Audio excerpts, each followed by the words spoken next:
Praise the Lord. Welcome to a special episode of the Front Runner Podcast.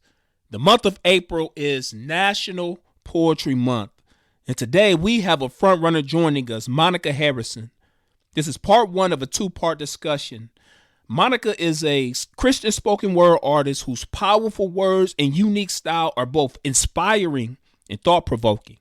As we celebrate the beauty and power of poetry, we'll be diving deep into the heart behind the art and exploring how faith and creativity intersect. Join us as we discuss the challenges and joys of being a Christian artist, the importance of authenticity and creative expression, and the ways in which poetry can be a powerful tool for sharing the gospel and inspiring change. So sit back, relax, and get ready to be moved by the words and wisdom of our special guest. This is Front Runner Podcast, Episode 7.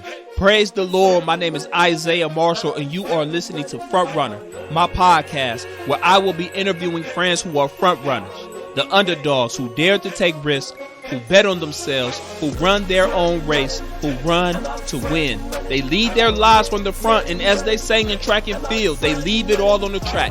Let's go.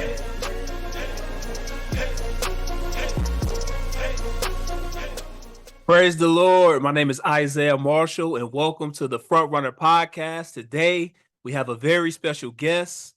Monica Harrison is with us today. How you doing? I am good, Isaiah. Thanks for having me. It's a privilege to be on with you today. You and I know each other from afar, and just so appreciative of you coming on and being a guest on the podcast. But I know many of the listeners may not know who you are. So who is Monica Harrison? Oh, good question. No. So I am a spoken word artist, born and raised in South Carolina, currently living in Charlotte, North Carolina. And I'm not sure how much information you need. Married, 3 children. Hey. Yeah. A couple of months ago, it was 3 teenagers in the house. So what else? Awesome. Whatever you want to share. Yeah. Okay. So I'll say that's the gist of it. Okay. So I know you are creative, a spoken word artist. Tell us about your journey to becoming a spoken word artist. And did you go to school or did you study certain things? Like how did that come about? Okay. I did not go to school for it. However, I did start writing when I was in elementary school. So at a very young age, Really? I picked up the pad and the pen, and it was for me just a way to get out some of the things that was built up on the inside. So it was kind of like therapy for me. Okay. As I wasn't very expressive verbally as a child, as a young adult. I may still need a couple of classes or, just getting stuff for out. Sure. Yeah. But, same. Yeah.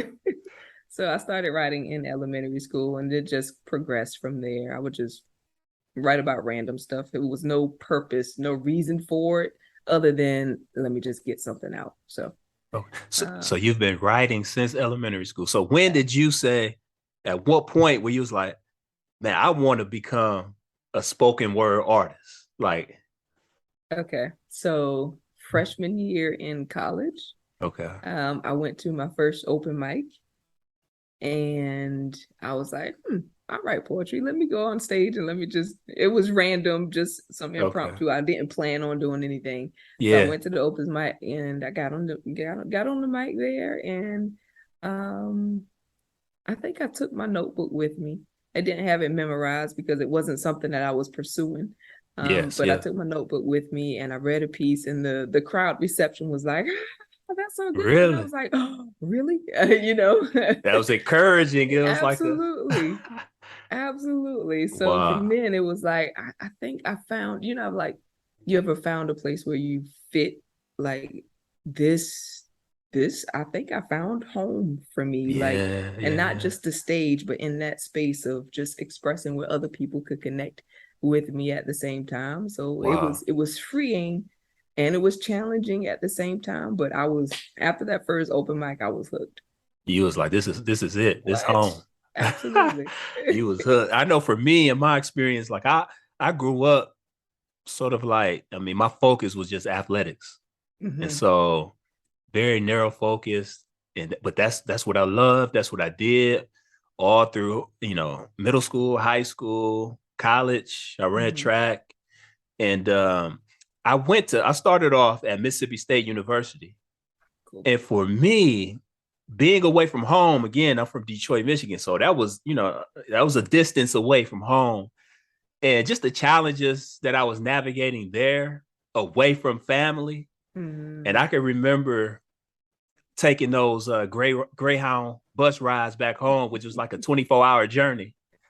And I don't know, it was just something about just sitting in that bus and having a journal and just writing. And that's Uh-huh. kind of how I passed time. And it wasn't no structure or anything like that. It was just me writing about challenges that I was Mm-hmm. having. But as you mentioned, it was a way for me to process. It Uh-huh. was therapeutic for me.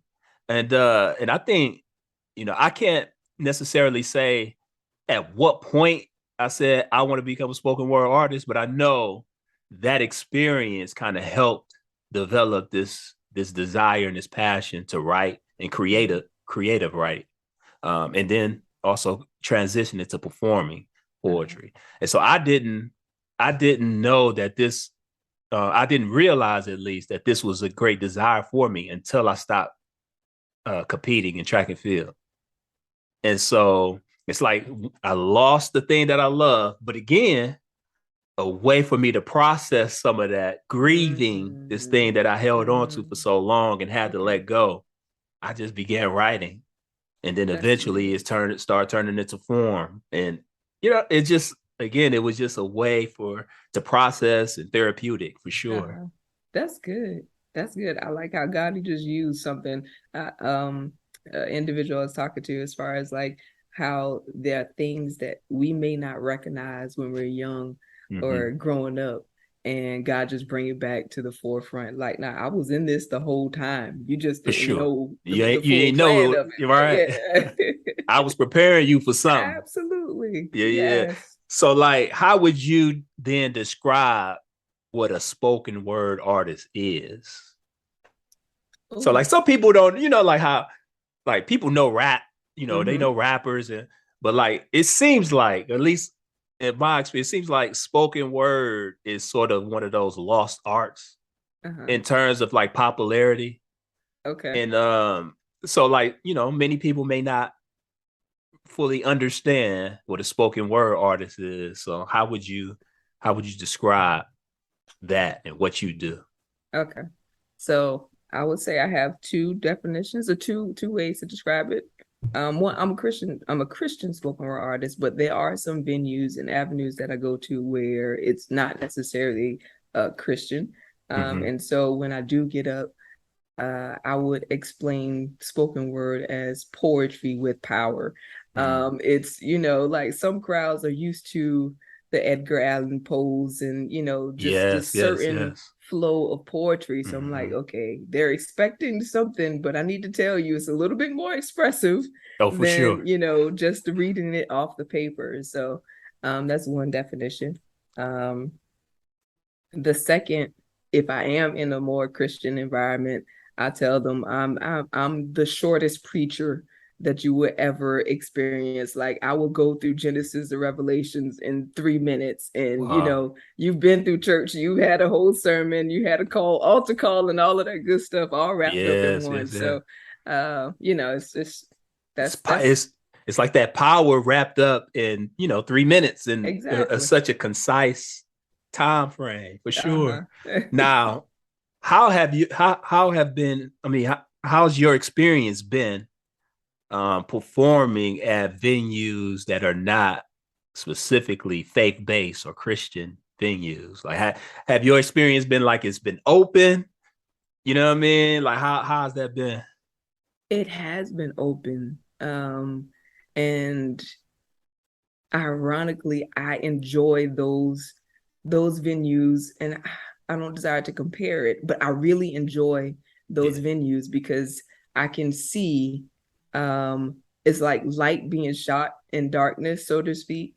And it's people, one, they may not be familiar with the craft, but two, the message that they are able to receive. That to me in itself is like, I enjoy that so much, just to plant seeds and to get into the ministry side of it to people who may not even go to church. So it's tremendous. And I'm like this now because I actually went to an event last night with some young people. Yeah, and with some young people. It wasn't a Christian event or whatever, and it was a bunch of other poets there. And I would say I'm the only one that would confess, okay, I'm a Christian poet in the group of poets that were there. And so to be able to kind of penetrate some of the other stuff and actually deposit some seed that would, potentially grow up and point directly to Jesus. That was just like, I'm full. It was awesome. I enjoy those tremendously. So it's like a pastor who proclaims Jesus from the pulpit. It's like you, being a spoken word artist, you're in a position to proclaim him from stages in various venues where it's evangelistic, right? It's like those who may not have heard and known about Jesus now have the opportunity to hear from a creative expression, one that they could connect with. Because if they're here at the venue, then, you know what I mean? Like, it's probably some connection to spoken word poetry that they have. That's good. Yes. That's good. Absolutely. I appreciate that. I know for me, in my experience, I don't have a lot of experience at open mics, though I've been to a few, but mine has been more so been in more faith-based contexts. Okay. Where I'm a youth pastor full time. Oh. And so yeah. Okay. And so, various times I get to share, with the students that I serve, or like if I also have opportunities to share, before big church. And so a lot of times I try to take those opportunities to share in my most authentic voice through spoken word poetry, but also sometimes getting opportunities to go and speak at camps and retreats and stuff like that, where, I get to do that. Yeah. But I know one of the things that people have been encouraging me to do is go to more open mics. And again, just, that the uncomfortable, the tension, because it's like, oh, this is not necessarily a faith-based thing. And I know, at least for me, a lot of my work, I mean, I'm talking like it's Jesus all in it, you know what I mean? And absolutely. So, one of these days I'm gonna get there though. You got to. Yeah. I enjoy it tremendously. I would say everybody's path is different. Everybody's ministry and how God desires to move them is different or whatever. But if you can, it's fun. For real. No pressure, huh? There could be. There definitely could be, but you could turn that pressure into fuel to so you run. Oh yeah. I don't like running at all. I don't. You said you don't. It. Oh no. Now there's a difference for me, at least. Like I don't compete in track and field anymore. I don't like just going out and just going for a run. Okay. Because though I know there's purpose in that, because you want to stay in shape and all that stuff, but like for me, it made more sense when I was running track to go on the track and do a track workout, because it seemed like, you know what I mean? It's like that. It's something that you're working towards. You want to get faster. You want to do that. But like now it's just, I'm just going out for a run by myself. And what I find is that running by myself, you can feel everything. Everything start hurting. You notice all, you know what I mean? So it's like, okay. Yeah. But so I guess I could call myself a runner too. If there's a dog behind me, I'm running. Like there's a purpose behind it, But, and I think that was the start of my whole track experience. Is like running from dogs, and you know what I mean. And people would say, "Oh man, you fast." I'm like, I got practice, leaping fences, running from dogs, and all that. But yeah, so you spoke of Edgar Allan Poe and just that whole idea of there being a difference. So like a lot of times when people think of poetry, they think of the more literary poetry is like, the poetry is more so meant to be read. But when I think of spoken word, I mean, it's performance poetry. Right. Like you said, poetry with power, but it's meant to be spoken. You know what I mean? It's like, if you try to write down a spoken word poem and somebody just sit there and read it, it loses its effect. Absolutely. Because it's not just in what you say, but it's in how you deliver it as well. You know what I mean? Which is an art. And I know for me, as a communicator and as like a youth pastor, it has helped me tremendously in how I communicate. Okay. When I, you know what I mean? Like when I stand before the students I serve and I proclaim, the gospel, or I share a message, or whatever venue, because the cadence, the pauses, all those artistic elements that you find within the art, the craft of spoken word poetry, it can also be incorporated in speaking. Gotcha.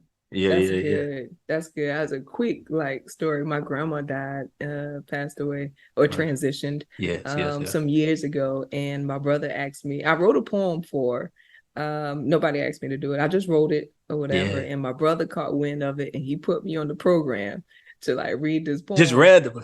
Yeah, to read this poem for the funeral. But I was a little, like I didn't think that I could get through it. And so I gave the poem to somebody else to read. Really? And they read it. And during the funeral, I was upset. Like, while they're reading it, I'm mad because I'm like, no, you're messing it up. Oh, man. You're supposed to say it like this. You're supposed to diversity. But like you said, being able to, when you write it down, spoken word is, it has to be spoken. Yeah. You just can't get away from that. I appreciate you sharing that story. My condolences as well. And I know, and I can imagine, yes, it being hard. My grandmother passed in 2018. And though I didn't do a spoken word poem, I did you get to eulogize her. But again, for me, being a spoken word artist, it just helps me. And I think it enhances the experience of the audience and the members whenever I get to communicate, because again, you incorporate those different elements in, and you know what I mean? It's just different. And then people would often say, it's like, man, you speak with such a cadence. And it's like, I was gonna ask you, do you have like a poet voice? Like that's what people tell. Yeah, it's like you speak with such a cadence. Though sometimes people say, when I'm even though I don't know if it's necessarily like a good thing, but like people say I have a preaching, you know what I mean, like a preachy type of voice as well, whatever that means. So, yeah. So this whole front runner concept, we talked about running, it comes from my experience in track and field. And so in track and field, the front runner is like the underdog because the odds are against them and they're not expected to win the race. And but the thing though about front running and about this whole concept in track and field is that the front runner is one who takes risk, is one who bets on themselves, is one who run their race, and they're one who runs to win, leaving it all on the track. And I think that could be applied to life as well. When I think about this concept, a front runner is like, in life, we have to take risks. Sometimes we have to bet it. We have to have moments where we like, you know what? I just need to bet on myself. We have to run our race and we have to run to win. And I know winning can be different for everybody, whatever winning looks like. And so when you consider your journey, would you consider yourself to be a front runner? Did you feel in any of your journey of becoming a creative, a spoken word artist, that you were the underdog or like the odds were against you of becoming the artist you are? I would say yes to a degree. Like you said, the risk and like the challenges that you have to go through to press through. Yeah. In that sense, I think that when you're running your own race, everybody could be considered an underdog. Because you will endure, you will face certain things that you have to press through. Yeah. I am currently I currently I am, and this might be, I don't care about age, but I'm 41, right? Okay. And a lot of the artists and the venues that I go into, you got people that are 20, 19, 22, 23. They coming into this thing and they're like, rah, rah, let's go. And you got this older person that gets up on the stage. And I'm like, look, there's some seasoning behind this. Hey. You might look at me like, or what's she gonna say, Yeah.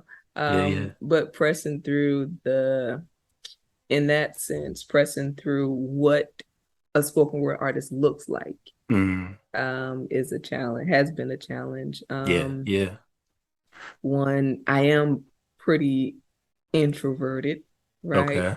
I wouldn't put that label on myself, but when it comes to how I maneuver on a regular day to day, somebody could label me as introvert. But being called to do spoken word is ministry for me. Yeah. And so it goes beyond what I feel or how I feel. It becomes more of an assignment, more of a call, more of a mandate, so to speak. And I know that I'm not just relying on my own ability. If I was an underdog, based on my own ability, I would lose. But when you factor in the grace of God, then it's like, wait a minute, I'm not doing this by my own ability or by my own strength. This is his cause, his mission. I received it, I accepted, and I'm receiving his grace in order to be able to do it and get the job done. So all of the other excuses now I got to toss out the window, just like any other underdog. Like you might have health issues or financial, I grew up in the wrong neighborhood, whatever the case is. Like if you're trying to win, eventually those excuses got to be tossed out the window and you just got to run. Yes. You just got to do your thing, For sure. So, yeah. So what is the risk then? So you go to a venue, an open mic venue, that's not necessarily fake. Like, what is the risk as an artist going into spaces or just sharing your creative expression anywhere? I mean, it could be whether it's being streamed, whether it's performing it live. Like, what is the risk that you're taking in those moments? Vulnerability is always a risk. Yeah. You putting yourself out there, so people might think, okay, well, I know her. Because they heard a poem where there was some personal stuff in it. Vulnerability as a risk, I would say reputation, because people can kind of take what you say on stage and like I said, think that they know you and kind of frame who you are. Put you in a box. Yeah. Absolutely. So those are always, I think that's two major risks. That's you speak of vulnerability. And I mean, art is so subjective. It's based on what the listener enjoys or what they like. It's based on their palate in a sense. You know what I mean? And so how do you then navigate being vulnerable, knowing that not everybody gonna rock with what you share? I think you just answered the question. Not everybody's gonna rock with it, and just being okay and comfortable with that, and still going for it anyway. Like just accepting that from the jump. Wow. Even if they don't receive it, even if they don't like it, my set is, I got a time frame to be on this stage. This is my set. Once it's done, I'm done. But you can do whatever you like to do with it, like You're this is what it is. Whatever. It's like the expression, the ball is in your court. There you go. It's like I put it out there. You know what I mean? Like, what you gonna do with it? Absolutely. Yeah. So, you mentioned just realizing and recognizing that for you, spoken word is a ministry. It's a way that you can make him known to other people. And so when we think about in terms of like career, would you consider so for you, do you consider spoken word poetry as a career? So like if someone You know what I mean? Like, is that something that someone can have a career in? And Yeah, okay, I believe that they could. Listen, okay, if I was bringing in some extra funds from it, I would consider it a career. yeah, for sure. But there are a lot of people who do it, so Yeah. it's definitely possible. Mm-hmm. The options are there. It's out there. It's not like it's far Yeah. fetched, and you're the first man on the moon to ever do Mm-hmm. something of the sort, you know. But yeah, There's it is nothing new under the possible. sun, right? There you go. There you go. Right now, I still have some other things on my plate, so I wouldn't say it's my primary career Mm-hmm, or mm-hmm. anything, but yeah. But it's like as they say, a side hustle. It's like a passion that you have that sometimes bring in, Yeah. some Yeah. income. Absolutely. I would But say but that. but knowing and recognizing that it is a ministry Mm-hmm. and that we're not doing it solely for income, though, you Mm-hmm. know, the income Mm-hmm. is nice from it.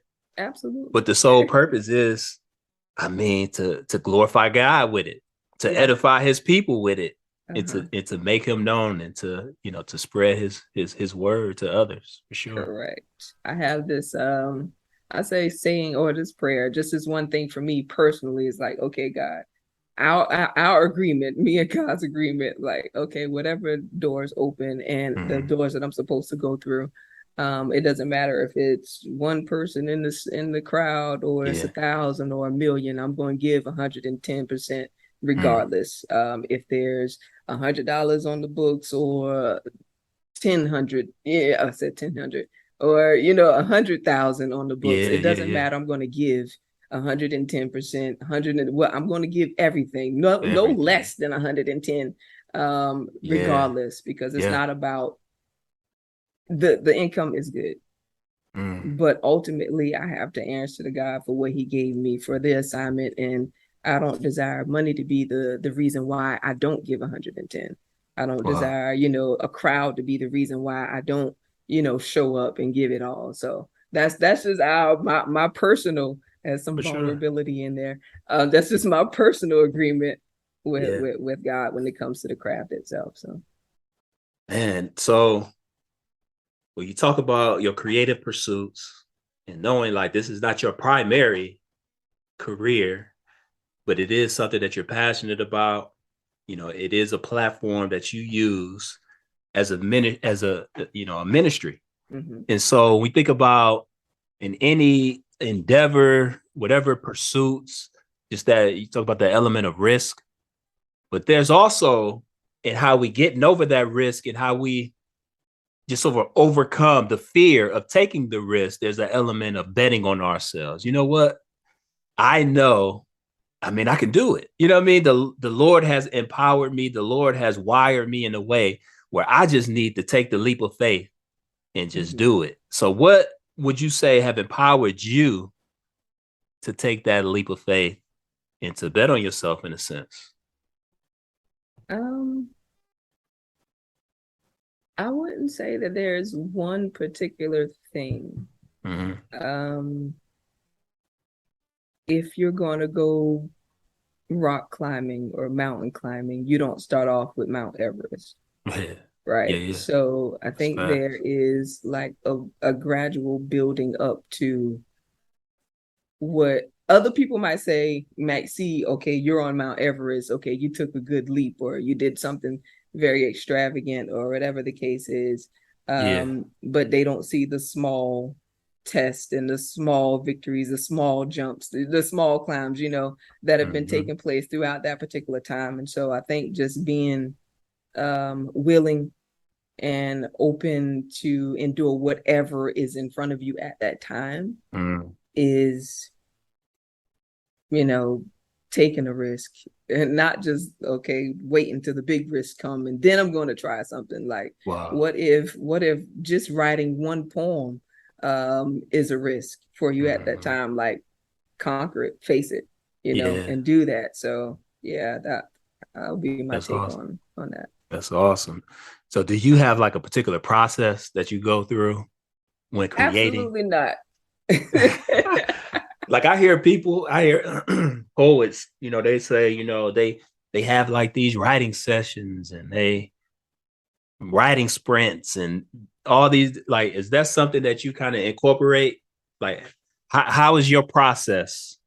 It's so random, Isaiah. Like it could come through a writing session. Like there's a group of people writing and it's quiet Yeah. and we got a prompt and feeling okay, let's write. There are a lot of times where I'm just inspired, Yeah. where it's like, okay, well, I saw an article or there was something on the news and it's like, oh, that prompts something, or I'm in worship and something comes up. My husband's a teacher, preacher, apostle, all of that stuff, right? And so there will be times where I'm sitting in Bible study and he says something that just like, and immediately I'm writing. Wow. And I'm not taking notes from what he's saying. I'm writing some poetry. Like Yeah. I'm totally gone and he's still That's going this way, but I am like, oh nope, I'm writing. Wait a minute. yeah. So it's so random. It just comes sometimes. Mine as well. Yeah, Uh-huh. very random. And so I keep a little notebook. I had it over here, but I don't know where I put it. But like I'll typically just put it in my pocket and keep it in my Mm-hmm. pocket. So like if at random times, either that or I put it in my notes thing on my In the phone. phone. And Yeah. so sort of like you, I could be listening to a sermon and then suddenly Like, some kind of inspiration hit and I'm just jotting it down like let me hold on to this uh-huh. thought. I don't want to Uh-huh. lose it. You know what I mean? Because for a writer, for a poet, losing a thought, I mean that's like, you know what I mean? Like that's just like the death of creativity. You know what I mean? It's like, man, what was I thinking about? Or what did Uh-huh. you know what I mean? But I didn't Absolutely. capture that. And Yep. so yeah, it's very Like random for me as well. But I think for me, like the most personal poems and like I guess the most moving and where I kind of find more rhythm is through experiences and mm-hmm. being inspired by different experiences. Mm-hmm. But just like a lot of artists, I find like I don't know if this is the case for you, but a lot of those come out of like hard experiences. Yeah. Yeah. I've been trying to get away from that, right? And it Yeah, was like, okay, why all of my poems gotta be like serious or man. like Yeah. heavy or weighty. Let me write something that's funny. And it's always like the funny stuff or the light stuff is like eh, I'm let's telling you, let's yeah. And then I often think like even some artists, like rap artists or whatever, it's like a lot of people draw their inspiration from the hard stuff. And I'm like, man, like if the hard stuff wasn't there, like what how you know what I mean? It's like will we be able to function? But like I don't know what it is. Like for me, I kind of had this tagline, it's like, trying to make art with broken pieces. uh-huh. So it's like, you're trying to create something Okay. beautiful from the mess and Uh-huh. the chaos of That's life. good. You know what I mean? But it's like, why does it always have to come out of that? You know? Yeah, now that you mentioned it, I'm thinking like, okay, well, testimonies. Mm-hmm. When the old churches used to have testimony service and all of that stuff, it was like it always started off bad.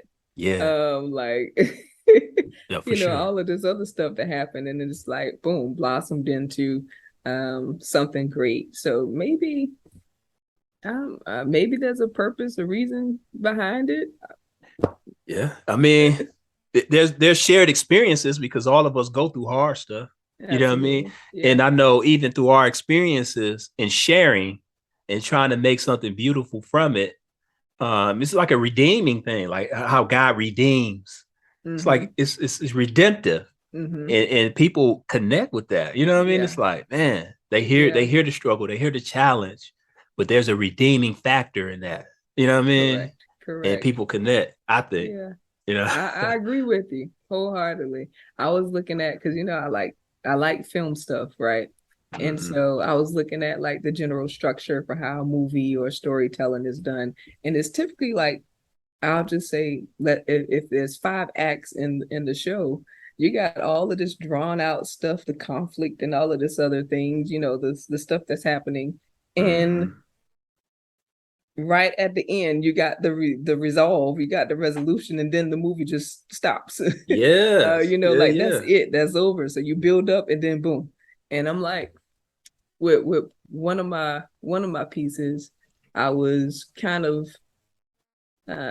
taken aback with how long and how drawn out the bad part seemed, and then the blossoming or the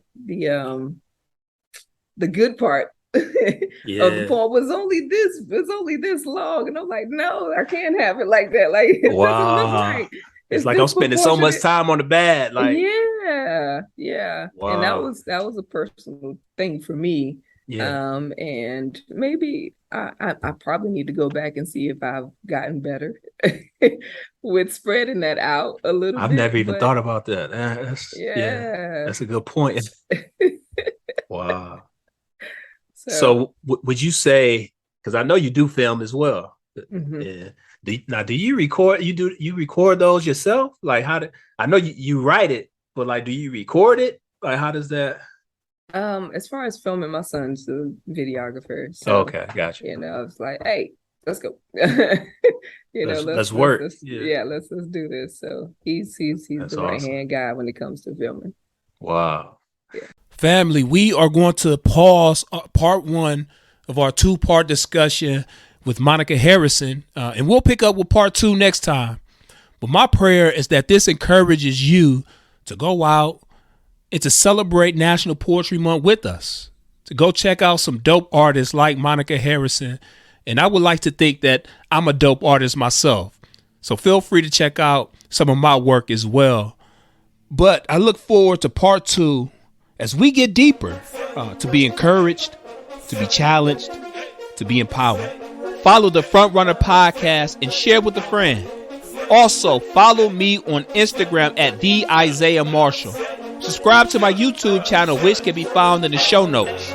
And while you are at it, be sure to check out all of my released spoken word poetry projects anywhere you stream music. Thank you for supporting my creative journey. This is the Front Runner Podcast. Until next time, blessings. I'm out front running, I'm out front running, underdog, but I stay underdog. I take my risks, that's why I beat the odds, I'm out front running, I'm out front running, I run and win, that's why I run with him, no looking back, I leave it on the track, out.